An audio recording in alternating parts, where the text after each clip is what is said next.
Hello, this is the special Halloween episode, and no, it's not just Castlevania. This is a bunch of Halloween-themed levels stitched together. So, This is like my favorite song in any video game, by the way. yeah, this is a good one. I like the third stage song. That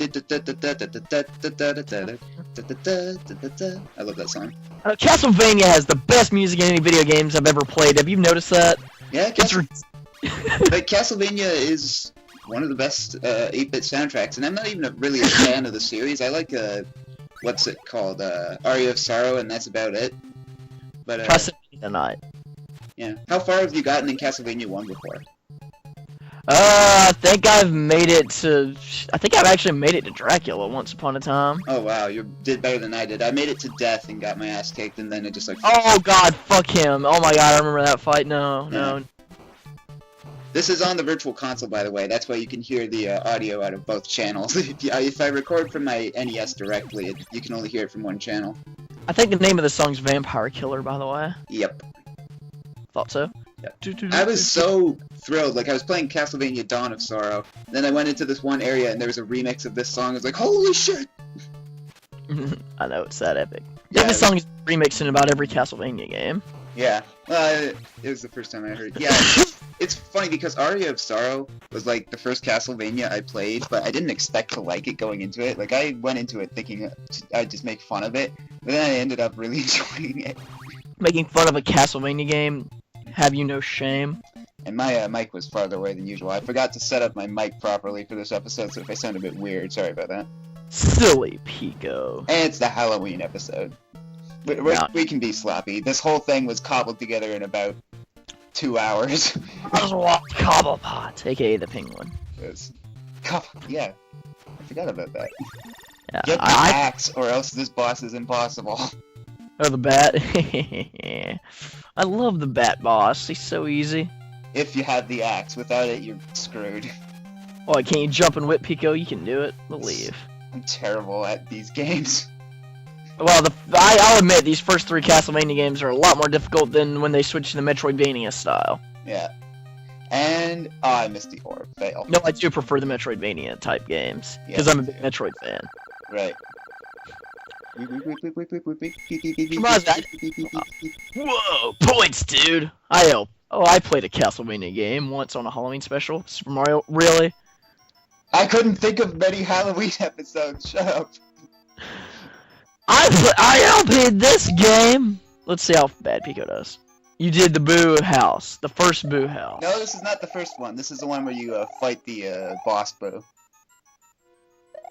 This is the first Ghost House. Is it? Yes. Oh This yeah, I isn't- guess you're right. So much I know about this game anymore. It's been forever since I actually beat this game.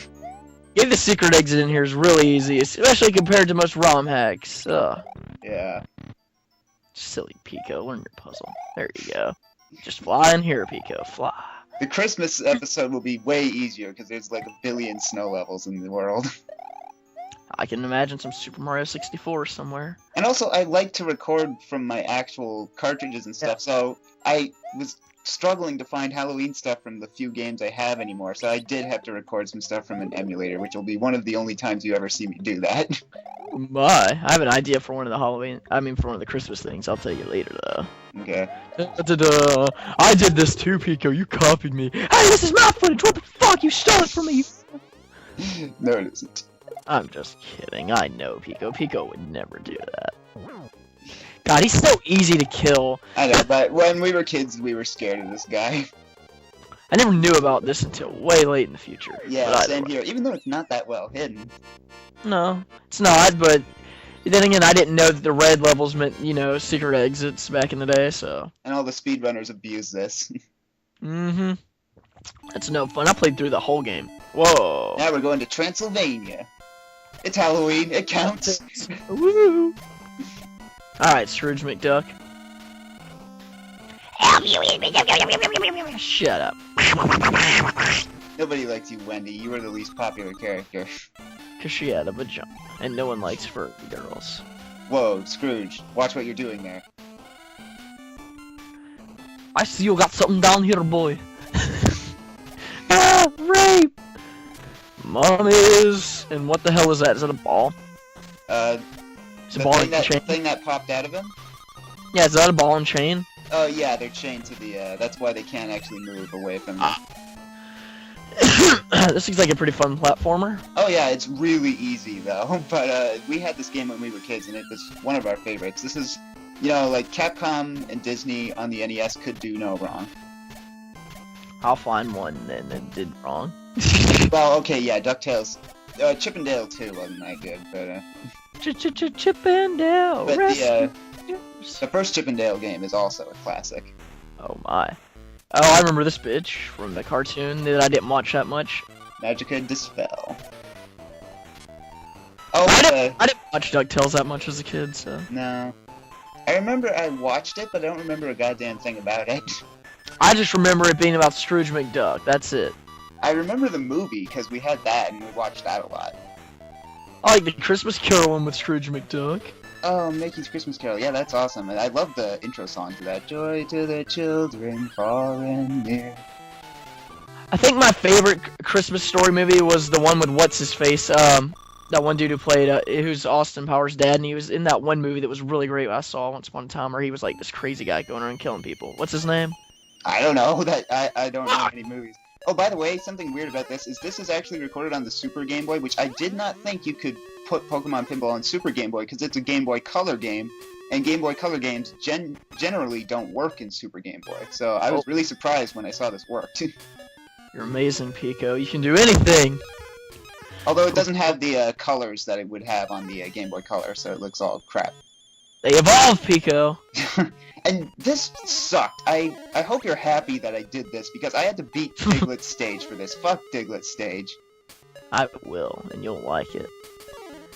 You know how you once upon a time said, what if Pokemon weighed as much as their ball? I was like, fuck that, I'll just catch a gaslight. Right. And by the way, this is the closest you'll ever see to a Pokemon LP on this channel. It evolved. That's bullshit. Shenanigans. It wasn't traded. He's just gonna sit there and take it, though. Maybe, yeah, pretty much. I just rape him in this fight. This is one of my better runs at Gengar stage, surprisingly. So it was nice that I got this one on footage. Rape. Moves so slow. Where's this music from? It's original? Yeah, this was made up for this. Although, fun fact about Pokemon Pinball is on the blue table, you can hear just sort of a tune version of the Japanese intro song for the show. Gengar stage cleared. They will never find another one. And it wouldn't be Pico without throwing in some obscure thing nobody's ever heard of. Of course. The hell is this magical game called, Pico? This is called Spirits and Spells for the Game Boy Advance. It's actually a really good platformer. Whoa, whoa, whoa. Little girls moaning, we may have to censor that. Yeah. The hell was that thing? That was a skeleton with a sword. But, yeah, what was I gonna say? Shit, I can't remember. Platform, Pico. Oh yeah, but those little things I'm collecting, the blue things, it's kind of like Sonic's rings, where when you get hit, you lose them all, but if you have one, you're fine. The hell? She just unleashed a ghost? Yeah, the story of the game is that the bogeyman has kidnapped all of your friends on Halloween, and you Bogeyman? whatever, and you have to rescue their souls, which are the little jar, their souls in the jar. It's kind of a gruesome game, in a way. Yes, and the souls are of your dead ancestors, and she's now wearing a devil costume. No, I changed to a different character. This is a guy in a devil costume. And he can do double jumps. But if he falls from too high, he explodes, unlike the... If you tell me the next person you can switch to is a skeleton... No, there's only 2 characters. Okay, I was about to say. This game gets really fucking hard near the end. Those armadillos? What the hell? I was gonna do the second level because it's a bit longer, but it turns out it's a lot longer, and I wouldn't have been able to fit anything else in this part.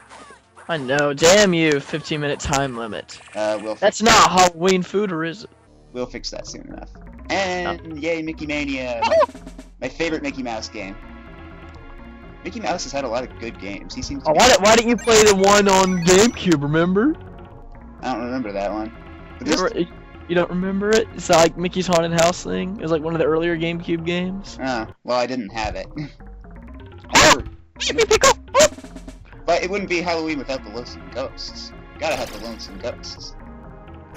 And yes, this was on an emulator, so I was playing with the keyboard, which isn't a legit excuse, but Yes, it is. it isn't a legit excuse if you only need a D-pad and 2 buttons. If you need anything more, then yeah, it's a good excuse. But this, I had no excuse for doing so crappy. Go play Metroid on a keyboard, Pico. Especially since I've played this game so many goddamn times. Okay. For some reason, the music reminds me of something from Mario RPG. I'm not hearing it. Mm-hmm. The music in the second part of this level is awesome. It's one of my favorite Super Nintendo songs. I'm getting my ass kicked. Ow! Don't touch me there! Oh, I'll sue you. I'll show you. You're a Nazi. Oh. Come on, I can make it. The thing with this game is Mickey must destroy his creator Walt Disney before he is a Nazi. No. The premise of this game is that it's Mickey Mouse going through a bunch of his classic cartoons. It's actually a really fun game. They haven't used that concept for Mickey at all before. I think this was the first time they did it, though. And they abuse the hell out of it. Bats! There are bats in every fucking video game, I swear to God. At least this was the first time they did that for one of Mickey's games. Is that necessary, Pico? Yeah. And I am throwing marbles. Marbles are your weapons. Yep. Can we just have Mickey have like a mallet or something? Oh, die! Oh! I was gonna do the Mad Doctor level because that level's really cool, but it's so long that, again, I wouldn't have been able to fit anything else in this. Falling platforms. Fun. Reminds me of the final stage in Metroid, where you have to falling platforms. Uh-oh! He touched me! And we're still... We're in water now. Yep. And yes, if you touch the water, you get hurt. Oh. You don't instantly die, but you do get hurt. Got a pretty funky beat. Yeah, I love this song. 1, 2, 3, 4, 5, 6. That's what I always hear when I... This was the early version of Luigi's Mansion for Pico. Yeah, pretty much, but this game had so many different releases. This was on this is a Super Nintendo version, and what you don't see is I'm cutting out the load times on the Super Nintendo version. Now we're gonna force Pico to play Jungle Book, and then we're gonna force him to play Home Alone. But yeah, this was on Genesis, Super Nintendo, Sega CD, and there was a PlayStation release, only released in the UK, and it's apparently incredibly fucking hard. Oh, wow. Can they hurt each other? No. Aw, man. I used to have this whole pattern They've down. got their raper face on, Pico, beware. I used to have this whole pattern down, but it's been a while. How much health does Mickey have? See the glove in the top left? The fingers indicate how much I have left. So if I have... So if I get down to a fist and then get hit again, I die. So you got 2. Yeah, so the star is really a story of finger. Of course, if you amputate a finger, kids, just go find a star. So here's a funny thought. On Halloween, if you're doling out candy, why don't you just give them like some sort of broccoli or something and say, "Fuck you, kid"? Yeah, stop promoting obesity in America. We're already fat enough. Eat healthy, you little fat bastards. If you're fat, I'm gonna make fun of you and you're gonna like it. It's your own fault. And that's the moral of our story: is don't eat crap. And run into walls. Yeah, that too. Eat healthy, kids. Don't eat too much. Yeah!